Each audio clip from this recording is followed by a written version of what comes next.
नमस्कार विद्यार्थियों। हिंदी परिवार में आपका बहुत बहुत स्वागत है। मैं पंकज पांडे आपके सामने फिर से उपस्थित हूं बहुत ही महत्वपूर्ण टॉपिक लेकर, जिसका नाम है समास।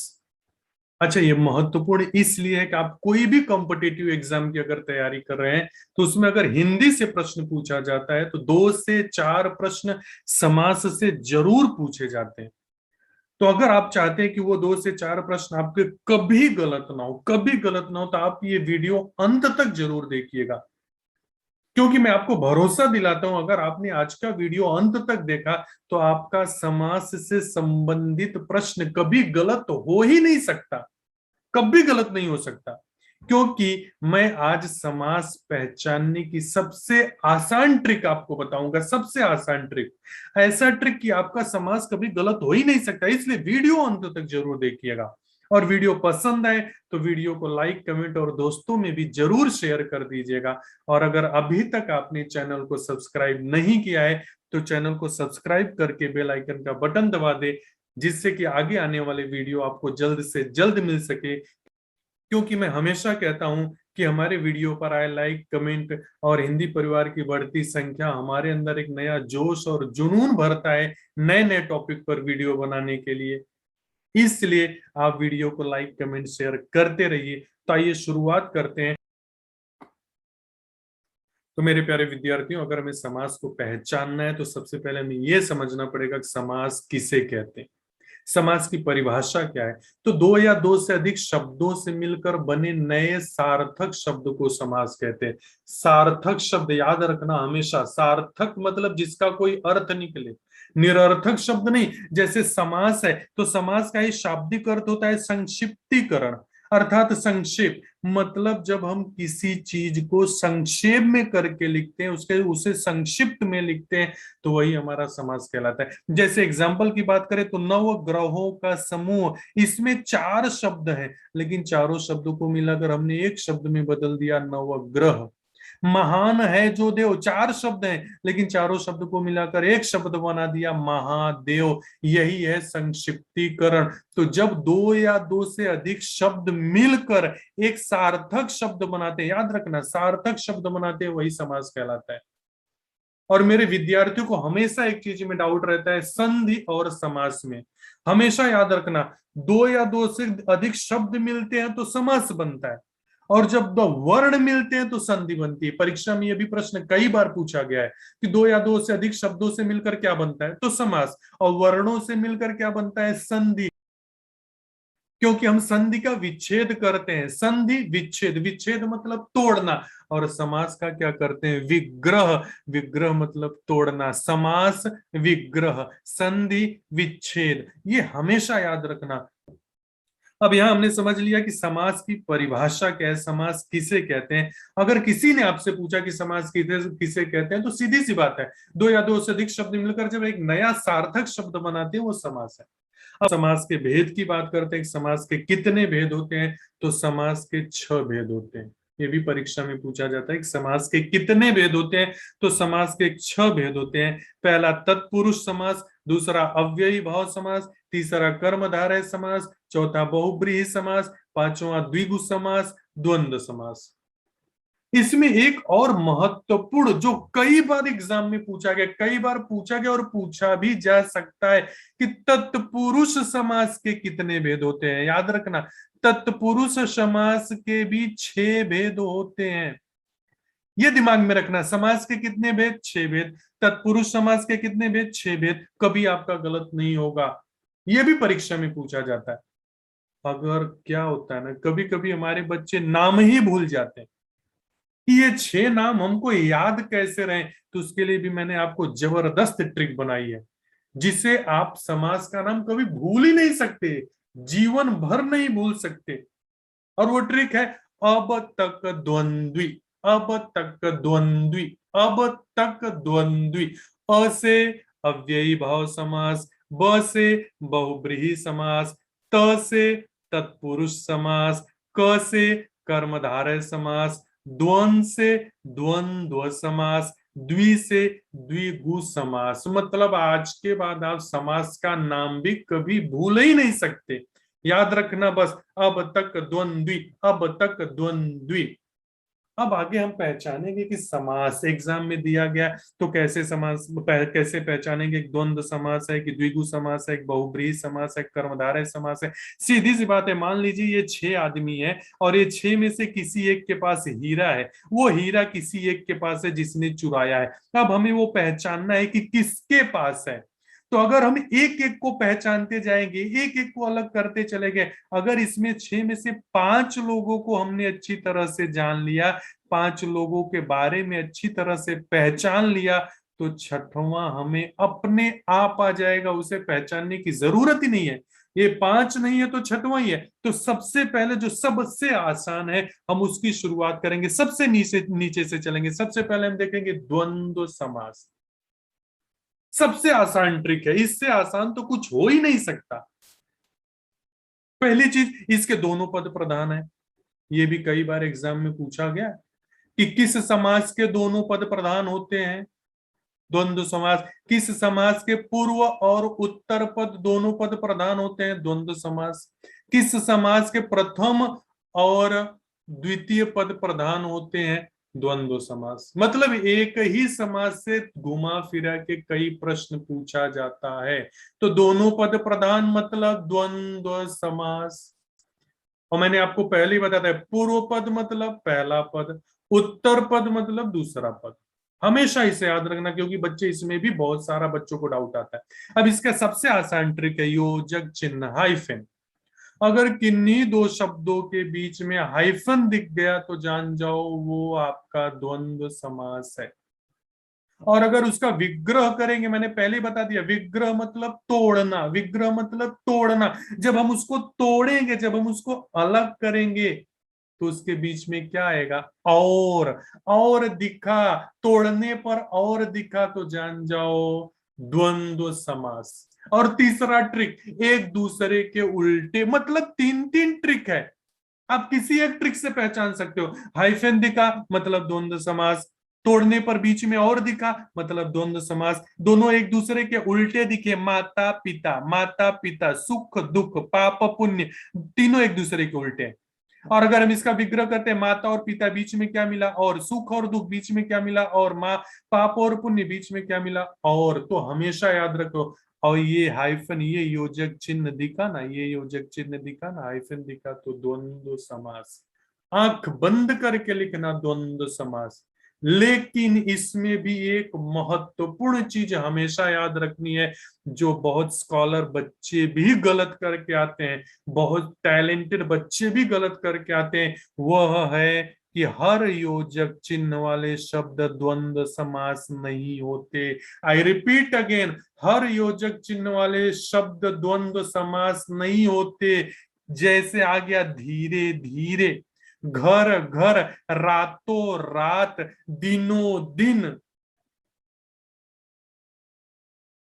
तो ये द्वंद्व समास नहीं, क्योंकि आप जब भी इसको तोड़ेंगे, मैंने आपको कई ट्रिक बताया, पहला योजक चिन्ह, दूसरा तोड़ने पर और आएगा, तीसरा एक दूसरे के उल्टे, तो धीरे धीरे एक दूसरे के उल्टे हैं क्या, बिल्कुल नहीं। घर घर उल्टे हैं क्या, बिल्कुल नहीं। रातों रात उल्टे हैं क्या, बिल्कुल नहीं। इनको तोड़ेंगे तो बीच में और आएगा क्या, रातों और रात, घर और घर, धीरे और धीरे, बिल्कुल नहीं। इसलिए हमेशा याद रखना, अगर ऐसे शब्द दिखे तो वो आपके होंगे अव्ययी भाव समास, वो हम आगे पढ़ेंगे। इसलिए हमेशा याद रखना, अगर हाइफन दिखा, पहला ट्रिक हाइफन देखो, फिर उसे तोड़ो, और आया क्या, फिर देखो एक दूसरे के उल्टे हैं क्या, आंख बंद करके लगाओ द्वंद्व समास, आंख बंद करके। अच्छा, एक बात और बता दूं आपको मेरे प्यारे विद्यार्थियों, कि ऐसे डाउट्स ना हमारे 99% बच्चों को आता है। और जब ये डाउट आता है ना, तो एग्जाम में गलत करके ही आते हैं। और ये डाउट भी कब आता है, जब हम समाज को अच्छी तरह से समझ लेते हैं तब। क्योंकि सीधी सी बात है, अगर हमें समाज के बारे में जानकारी ही नहीं है तो हमको डाउट आने का सवाल ही नहीं है।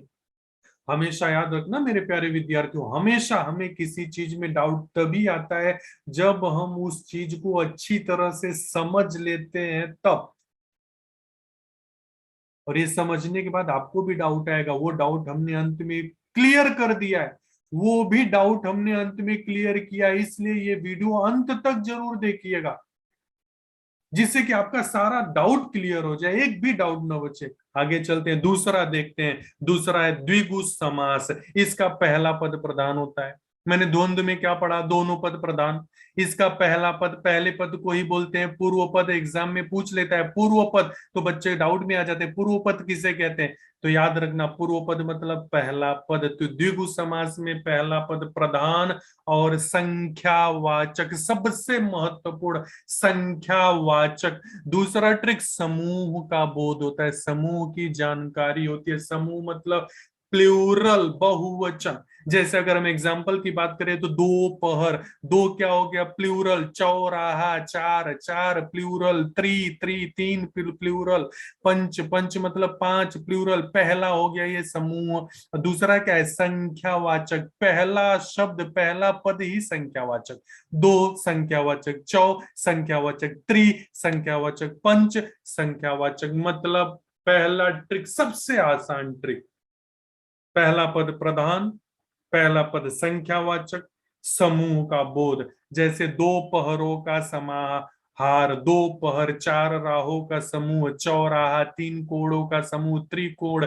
पांच वटों का समूह पंचवटी। तो द्विगु समास का सबसे आसान ट्रिक है संख्यावाचक। शुरू में संख्या दिखी मतलब द्विगु समास, हाइफन दिखा द्वंद्व समास।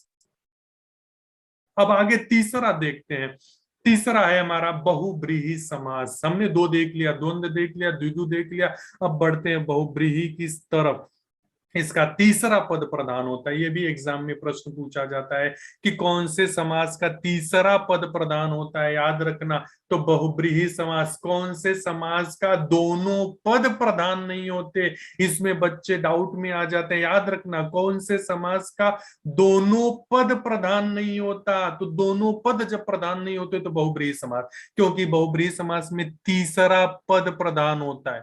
न तो पूर्व पद प्रधान होता है, न तो उत्तर पद प्रधान होता है, इसमें तीसरा पद प्रधान होता है। और इसका सबसे आसान ट्रिक है, 95% देवी देवताओं का नाम आता है। 95%। हाँ, देवी देवताओं का नाम दिखा तो जान जाओ कि बहुब्रीहि समास। और अगर इसका विग्रह करेंगे, मैंने आपको बोला विग्रह मतलब तोड़ना, जब इसको तोड़ेंगे तो इसका तीसरा अर्थ निकलता है। जैसे एग्जाम्पल की बात करें, चतुर्भुज। चतुर्भुज, चार हैं भुजाएं जिसकी, अर्थात भगवान विष्णु। ध्यान देना, मैंने क्या बोला, 95% देवी देवताओं के नाम। नीलकंठ, नीला है कंठ जिसका, अर्थात भगवान शंकर। लंबोदर, लंबा है उदर जिसका, अर्थात भगवान गणेश। पंचानन, पांच हैं आनन जिसके, अर्थात हनुमान जी, बजरंगबली। तो 95% देवी देवताओं का नाम, जो हम भी उसका विग्रह करेंगे, जब उसको तोड़ेंगे तो तीसरा अर्थ निकलता है। और अर्थात, जैसे हुआ ना, चार भुजाएं हैं जिसकी, अर्थात, अर्थात आया ना, विष्णु, अर्थात भगवान शंकर, अर्थात भगवान गणेश। हमेशा याद रखना, बहुब्रीहि पूछा जाएगा तो देवी देवताओं का नाम मिलेगा 95%। विग्रह करोगे तो तीसरा अर्थ निकलेगा। अभी मैंने तीन देखा, द्वंद्व में दोनों पद प्रधान, द्विगु में पहला पद प्रधान, बहुब्रीहि में तीसरा पद प्रधान है। याद रखना, हमेशा याद रखना, कभी गलत होगा ही नहीं। इसलिए बोलता हूं वीडियो अंत तक देखना, और वीडियो को पसंद आए तो लाइक, कमेंट और दोस्तों में भी शेयर जरूर कर देना। अब हम अगला देखते हैं समास, जिसका नाम है कर्मधारय समास। और अगर इसकी ट्रिक की बात करेंगे ना, तो दूसरे पद की विशेषता बताई जाती है। दूसरे पद की विशेषता, अगर दो पद दिए गए हैं, दो पद होते ही हैं, दो पद होते ही हैं, तो दूसरे पद की विशेषता बताई जाती है। जैसे एग्जाम्पल देखेंगे, मृग नयन, तो इसमें नयन कैसा है, नयन मतलब आंखें कैसी है, मृग के समान। महापुरुष, पुरुष कैसा है, महान। लाल मणि, मणि कैसी है, लाल। चंद्रमुख, मुख कैसा है, चंद्रमा के समान। मतलब दूसरे पद की विशेषता, मुख की विशेषता, मणि की विशेषता, पुरुष की विशेषता, नयन की विशेषता। हमेशा याद रखना, पहला ट्रिक यही है। फिर भी अगर आपको कोई डाउट आता है तो दूसरा ट्रिक अपना लो। विग्रह करने पर शब्दों के बीच में है जो के समान आता है, कंपलसरी आता है जो आएगा या के समान आएगा, है जो आएगा या के समान आएगा। जैसे मृग के समान क्या मिला, के समान। महान है जो क्या मिला, है जो। कभी कभी एग्जाम में क्या होता है ना मेरे प्यारे विद्यार्थियों की, विग्रह करके दे देता है और पूछता है कौन सा समास है, पहचानिए। जैसे दे दिया मृग के समान नयन, अब आप डाउट में आ जाओगे ये कौन सा समास है। तो यहाँ ये ट्रिक अपनाना है जो दिखा, के समान दिखा मतलब कर्म धारय, मृग के समान नयन मृग नयन, महान है जो पुरुष महापुरुष, लाल है जो मणि लाल मणि, चंद्रमा के समान मुख चंद्र मुख, तो कर्म धारय भी सबसे आसान। फिर से मैं आपको याद दिलाता हूं, द्वंद्व समास में दोनों पद प्रधान, द्विगु समास में पहला पद प्रधान, कर्मधारय में दूसरा पद प्रधान, बहुब्रीहि में दोनों पद प्रधान नहीं है, तीसरा पद प्रधान होता है। तो जिस समाज में दोनों पद प्रधान नहीं है वो बहुब्रीहि, हमेशा याद रखना। अब अगले समाज की तरफ बढ़ते, उम्मीद करता हूं अभी तक आपका सारा डाउट क्लियर हो ही गया होगा। फिर भी कोई डाउट बचता है तो कमेंट बॉक्स में कमेंट करें और वीडियो कैसा लगा जरूर बताएं। अब अगले समाज की तरफ बढ़ते हैं, अव्ययी भाव समास। पहला पद प्रधान, सबसे आसान ट्रिक, पहला पद छोटा। और दूसरा ट्रिक, शब्द के प्रारंभ में उपसर्ग लगा होता है, जैसे यथा, प्र, प्रति, निर, आ, अन, भर, ये उपसर्ग है। ये शब्द भी अगर आपको नहीं याद है ना तो बस इतना दिमाग में रखो कि पहला पद छोटा होता है और शब्द के शुरुआत में उपसर्ग लगा होता है। उपसर्ग तो आपको पता ही है किसे कहते हैं, जो शब्द के शुरू में लगे। जैसे यथा शक्ति, शक्ति के पहले क्या लगी हुई है, यथा। दिन के पहले क्या लगी हुई है, प्रति। जन्म के पहले क्या लगा हुआ है, आ। जीवन के पहले क्या लगा हुआ है, आ। यही है उपसर्ग। आ उपसर्ग, आ उपसर्ग, प्रति उपसर्ग, यथा उपसर्ग, ये शब्द आपको इधर मिल जाएंगे। तो याद रखना, जब हम शब्द के शुरू में ये शब्दांश हमें दिखे, उपसर्ग दिखे, तो आंख बंद करके अव्ययी भाव समास। अब आंख बंद करके लिखना नहीं है, मतलब आंख बंद करके कहते हैं ना, हमने आंख बंद करके ये काम कर लिया, तो तुरंत बड़ी आसानी से पहचान लोगे। पहला पद छोटा और शब्द के शुरू में उपसर्ग, याद रखना, शब्द के शुरुआत में उपसर्ग, पहला पद छोटा। और मैंने आपको पहले ही बताया था एक चीज, कि अगर एक ही शब्द बार बार आए तो वो भी अव्ययी भाव समास होता है। मैंने शुरू में ही बताया, द्वंद्व में ही बताया, घर घर, रातों रात, धीरे धीरे, ये भी अव्यय है, नाम ही है इसका अव्ययी। अव्ययी शब्द बना ही है अव्यय से। अव्यय मतलब जो कभी व्यय होता ही नहीं, जो कभी बदलता ही नहीं। कुछ भी कर दो, लिंग वचन कारक कुछ भी बदल दो, अव्यय कभी बदलता ही नहीं।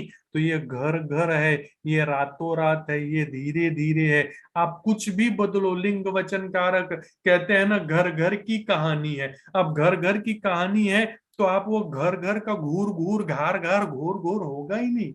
रातों रात है तो रात रात तो होगा ही नहीं, राती रात होगा ही नहीं, राते राते होगा ही नहीं, वो रातों रात ही होगा। धीरे धीरे का तेज तेज, धीरा धीरा धीरू धीरू होगा ही नहीं। कुछ भी कर दो, जो ना बदले वही होता है अव्यय। और ये समास कौन सा है, अव्ययी भाव समास। इसलिए हमेशा याद रखना, शुरुआत में अव्यय लगा हुआ था, ये आ भी अव्यय है, आ भी अव्यय, प्रति भी अव्यय, यथा भी अव्यय, घर घर भी। तो अगर एक ही शब्द बार बार आए तो वो भी अव्ययी भाव समास होता है, इसे हमेशा याद रखना। अव्ययी भाव समास और द्वंद्व में यही यही यही अंतर होता है। उसमें ऑपोजिट होते हैं, इसमें एक ही शब्द होते हैं। उसमें विग्रह करने पर और आता है, इसमें विग्रह करने पर और नहीं आता। घर और घर, रातों और रात, धीरे और धीरे होता ही नहीं। तो याद रखना, एक ही शब्द बार बार दिखे, अव्ययी भाव समास। क्लियर हुआ? आगे चलते हैं, अगला समास देखें, तत्पुरुष समास। मैंने आपको पहले ही बोला था 6 समास है, 6 में से हमने 5 के बारे में अच्छी तरीके से जान लिया, तो छठवें के बारे में जानने की जरूरत ही नहीं है। और वो 5 हमने बड़ी आसानी से समझा।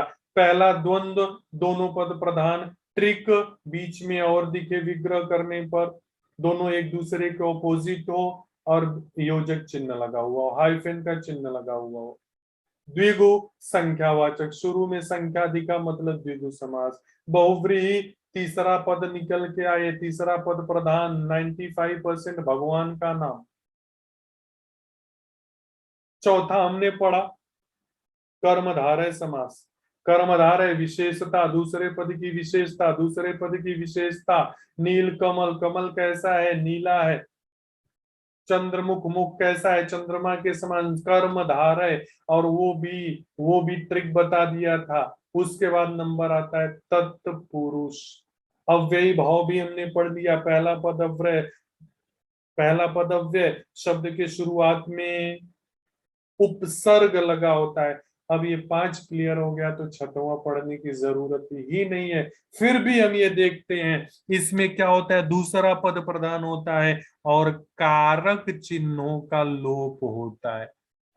इसका जब हम सामासिक पद बनाते हैं, जब विग्रह करते हैं तो उसमें कारक चिन्ह आ जाते हैं, काकी के, नानी ने, लेकिन जब हम उसको जोड़ते हैं सामासिक पद में बनाते हैं तो कारक चिन्हों का लोप हो जाता है। जैसे एग्जाम्पल की बात करें, राजपुत्र, राजा का पुत्र। अब इसमें आपको क्या मिला? का।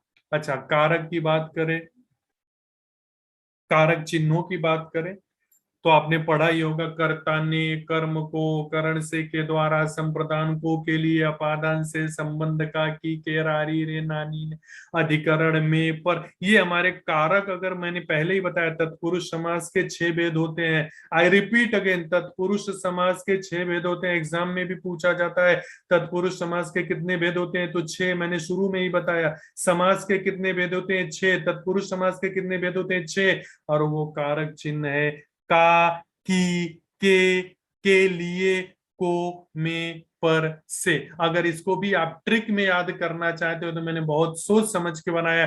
काकी के लिए, को, में, पर, से। काकी के लिए, को, में, पर, से। काकी के लिए, को, में, पर, से। काकी के लिए, को, में, पर, से। ये सबसे आसान ट्रिक है। ये शब्द आपको बीच में मिल जाएंगे विग्रह करने पर। का मिलेगा या की या के लिए या को या में, या जैसे राजा का पुत्र, क्या मिला? का। पुरुषों में उत्तम, पुरुषोत्तम, क्या मिला? में मिला। क्या मिला? में मिला। मत को देने वाला, मत को क्या मिला? को मिला।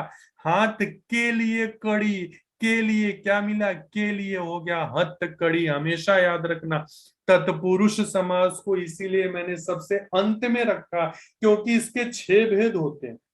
अब यहाँ हमारा समास के प्रकार भी समाप्त हुआ और उम्मीद करता हूँ आप अच्छी तरह से अब समझ गए होंगे। अब जब मैंने आपको शुरू में ही बोला था, जब बच्चों को समझ में आ जाता है तब उनको डाउट्स आते हैं, और जब वो डाउट्स आता है ना तो बहुत ही खतरनाक होता है, और 99% बच्चे वहां गलत करके आते हैं। कहाँ गलत करते हो मैं आपको समझाता हूँ। जैसे शब्द आ गया नीलकंठ में कौन सा समास है, तो बच्चा क्या सोचता है, नीलकंठ, कंठ की विशेषता कैसी है? नीला, ये कर्मधारय भी हो सकता है, और नीलकंठ ये बहुब्रीहि भी हो सकता है। नीला है कंठ जिसके अर्थात भगवान शंकर।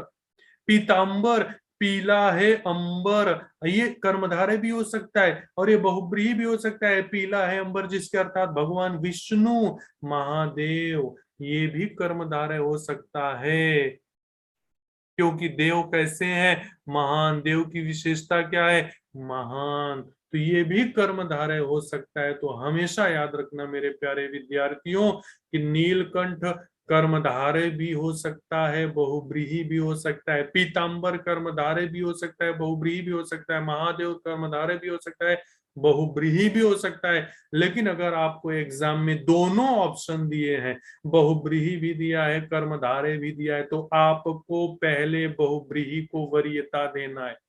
अगर दोनों ऑप्शन है तो आपको बहुब्रीहि पे टिक मारना है, फिर वो आपका सही होगा। और अगर बहुब्रीहि ऑप्शन में नहीं दिया है तब आपको कर्मधारय लगाना है।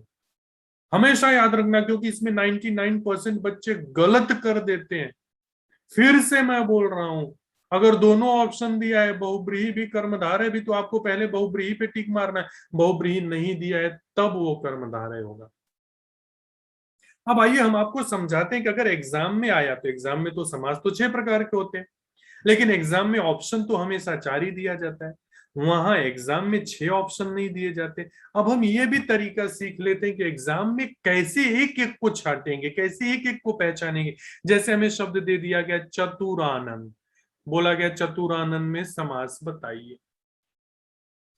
अब आप पहला ऑप्शन दिया है द्वंद्व समास, तो याद रखो द्वंद्व में मैंने क्या, द्वंद्व का ट्रिक मैंने क्या बताया था, पहला योजक चिन्ह दिखेगा, दिखेगा क्या, दिखा क्या योजक, मतलब द्वंद्व नहीं है, खत्म।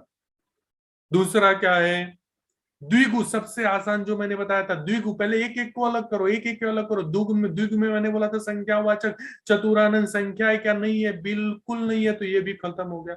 अब बचा हमारा दो, बहुब्रीही और कर्मधारय। अब सोचो बहुब्रीही का ट्रिक हमने क्या बताया था, जिसमें भगवान के नाम आते हैं 95%, चतुरानन, चार है आनंद जिसके, अर्थात भगवान ब्रह्मा। तो चतुरानन मतलब ये कौन सा सही है, बहुब्रीही। दूसरा देखते हैं आजीवन, दूसरा दिया है आजीवन में कौन सा समास है, पहले हम देखेंगे द्विगु, द्विगु है क्या, संख्यावाचक है क्या, बिल्कुल नहीं है, मतलब द्विगु गलत। बहुब्रीही, भगवान का नाम है क्या, नहीं है, बिल्कुल बहुब्रीही भी नहीं होगा।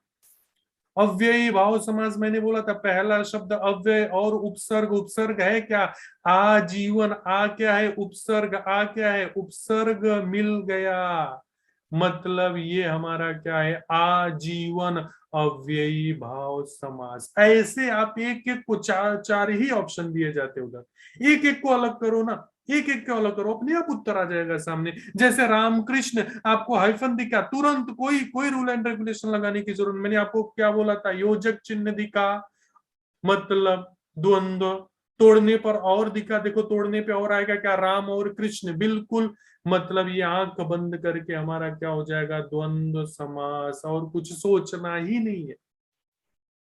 अगला देखते हैं नील कमल, नील कमल, नील कमल, पहला ऑप्शन दिया है द्विगु, द्विगु मतलब संख्यावाचक है क्या, बिल्कुल नहीं है, तो ये गलत हो गया। बहुब्रीही, बहुब्रीही मैंने क्या बोला था 95% भगवान के नाम है क्या, बिल्कुल नहीं है। नील कमल बिल्कुल नहीं, बहुब्रीही भी नहीं। दो बचा दो, कर्मधारय द्वंद्व, द्वंद्व में मैंने बोला था, द्वंद्व में बोला था योजक चिन्ह है क्या, नहीं है, तो ये भी नहीं है, तीन खत्म हो गए, तो बचा क्या चौथा, मतलब कर्म धारे, हमारा राइट आंसर, अपने आप उत्तर आ जाएगा।